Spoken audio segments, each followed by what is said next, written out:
अगला क्वेश्चन मयंक जी का, कर्नाटक से है मयंक। एज है इनकी 38 और इनका पोर्टफोलियो जो है हर स्कीम में इन्होंने सिप प्लस लमसम का कॉम्बिनेशन रखा है। HDFC मिड कैप सिप 5,000 की कर रहे हैं, लमसम इन्होंने 25,000 का किया है। ICICI के लार्ज कैप में भी सेम थिंग, 5,000 की सिप लमसम 25,000। पराग पारिक के फ्लेक्सी कैप में सिप 5,000, लमसम भी 25,000 का। निपॉन के स्मॉल कैप में 5,000 की सिप लमसम 25,000। ईडलाइज के gold silver ETF fund of fund में सिप 5,000 और लमसम यहाँ ज़्यादा 40,000 का।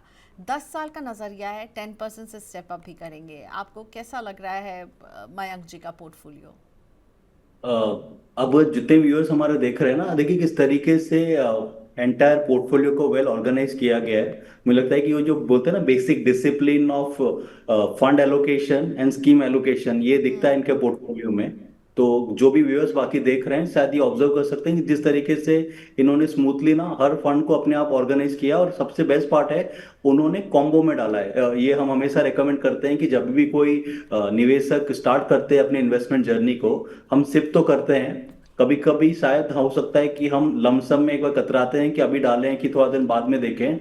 ये दोनों का जो कॉम्बिनेशन है ना, ये आपके पोर्टफोलियो को एलिवेट करके डिफरेंट लेवल पे ले जाता है। जो कंपाउंडिंग की जो ताकत है, कंपाउंडिंग की जो स्पीड है ना, वो काफी ज्यादा बेहतर एक्सीलेटर दिखती है।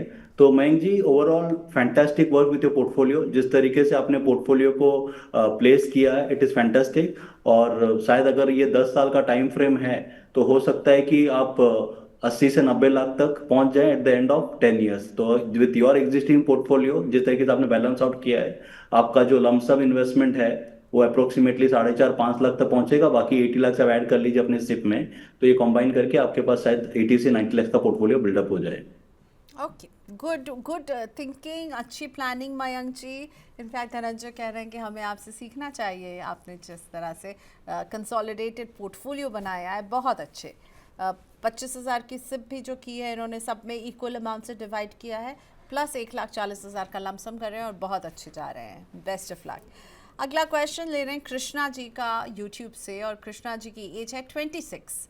ये इन्वेस्टमेंट कर रहे हैं निपॉन के स्मॉल कैप में 1,000, HDFC के इनोवेशन फंड में 1,000, HDFC के diversified equity all cap fund में 2,500, वाइट ओक के मिड कैप फंड में 1,500।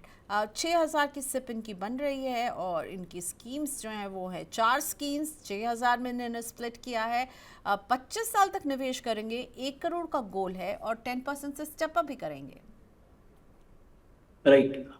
तो मुझे लगता है कि कृष्णा जी, आपने पोर्टफोलियो जो है अगेन तीन चार 2-3 स्कीम हम रेकमेंड करते हैं। ठीक है, एक और हमने ऐड कर लिया, शायद आपने एक और एक्स्ट्रा शायद स्कीम ऐड कर लिया, बट ठीक है, आप बने रहिए।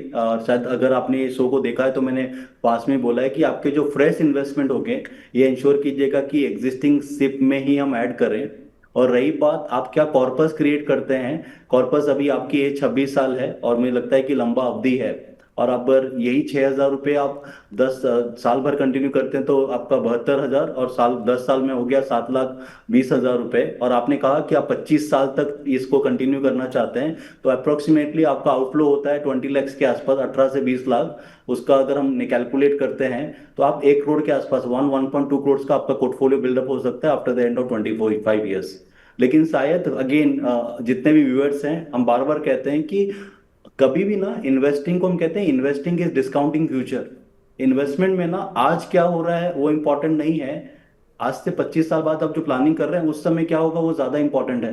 तो बहुत सारे इन्वेस्टर मुझे कहते हैं, अभी प्रियंका जी मैं एक सेशन कर रहा था इंदौर में, तो वहां पर एक इन्वेस्टर ने मुझे कहा कि सर आप तो PhD होल्डर हैं, CFP हैं, MBA हैं, मुझे ये बताइए कि मार्केट कब बढ़ेगा, मुझे आपसे और कुछ भी नहीं जानना है।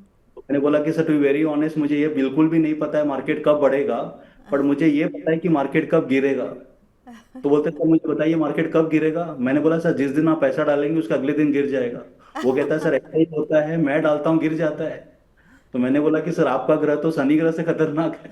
क्योंकि सर हम मैडम, कभी कभी हमको ऐसा लगता है कि ये जो 80 लाख 90 लाख करोड़ का इंडस्ट्री है ना, वो हमारे 2 लाख का इंतजार कर रहा है कि मैं डालूंगा उसके बाद गिर जाएगा। ऐसा होता नहीं है।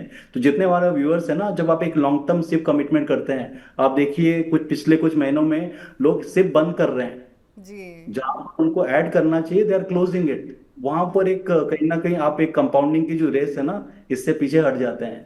तो आप जब ये 25 साल का कमिट करते हैं कि मैं इस शो में कि मैं रहूंगा, प्लीज इंश्योर कीजिए कि जो आज आप वादा करें इसको निभाइएगा। अदरवाइज क्या होगा कि वो जो एक्सपीरियंस और आपका जो बोलते हैं ना पोर्टफोलियो, हम आपको नंबर दे सकते हैं कि आप यहाँ तक पहुंच सकते हैं, लेकिन अगर आपने बीच में गलती कर दी तो शायद वो रेस आप कंप्लीट नहीं कर पाए। फिर आपको भी एक रिग्रेट रहे कि शायद मेरे पास वो मौका था। और हमको भी लगता है कि हम जो आपको ये अपडेट दे रहे हैं आपके लाइफ में कितना रिलेवेंट है, ये तो समय बताएगा।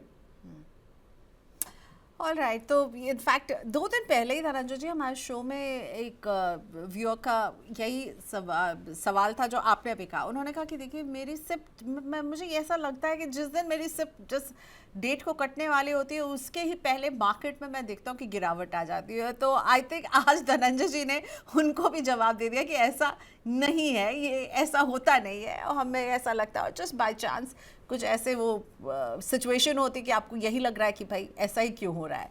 सो इसको ज़्यादा सीरियसली नहीं लीजिए। इम्पोर्टेंस है कि कंटिन्यूटी रहे, डिसिप्लिन रहे।